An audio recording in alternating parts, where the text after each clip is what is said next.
Meet Mike. Mike works at a medium-sized public business. Every day he works hard and does what his boss tells him, whether that is filing tax reports or attending a meeting to learn about the company's newest policies from his boss.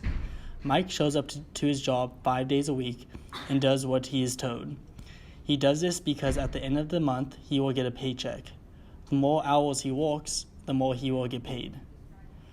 So as Mike works, he knows that he is getting paid. His salary is not very dependent on the quality of work he provides, and he has no reason to improve it. So each paper takes him about 20 extra minutes to finish up. He checks his phone as a way to distract himself from each task.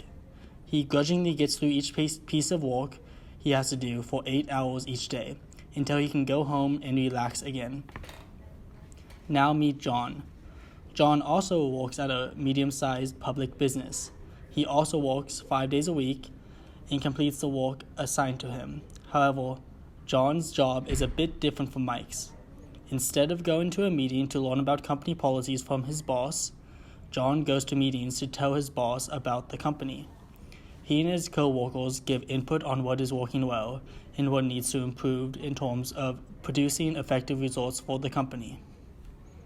Both these business strategies create a cycle. The difference is small, but they can make a big change in the success of the company. The cycle in Mike's company is top-down. It begins with the boss or manager deciding what goals should be produced for the company and choosing what will bring the company the most success. This information is then relayed to the employees and the results are produced. The manager looks at these results, makes more goals based off of them, and the cycle repeats. The cycle in John's company works a bit differently. It also starts with the manager choosing goals for the company. The team then implements these goals and feedback is received. However, at the next meeting, the manager does not simply give more initiatives to employees. Instead, the manager goes over the progress and the employees provide feedback about what they felt was effective, what they didn't like doing, and other relevant information. This way, important information is filtered both ways. The manager gives the big ideas, and the employees, who are doing most of the work, are giving insight into the smaller steps that can help the organization achieve its goals better. After all, they know the intricacies of the process better than their boss. The difference between these two cycles is the level of worker representation. Mike has limited representation in his company because his meetings are catered towards his boss giving directions rather than receiving advice. On the other hand, John cooperates with his boss, and both of them are using their roles to their advantage to help the business flourish.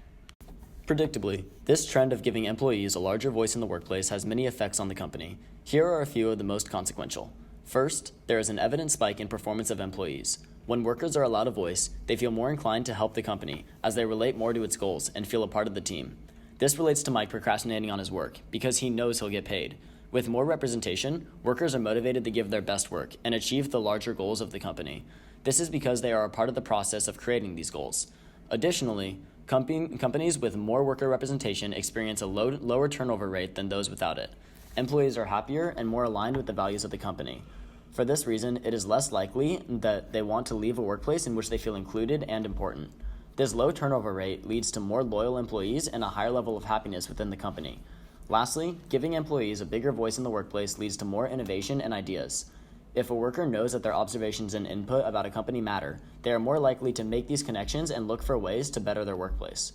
This is a form of collective involvement, leading to more and better ideas, accelerating the rate at which the company can find and fix certain mistakes. Overall, giving workers a say in the workplace increases employee performance, decreases turnover rates, and accelerates the flow of good ideas in a company. This is because of the increased level of internal communication and the larger role of importance given to the employees. Mike has a job that he does because he gets paid to do it.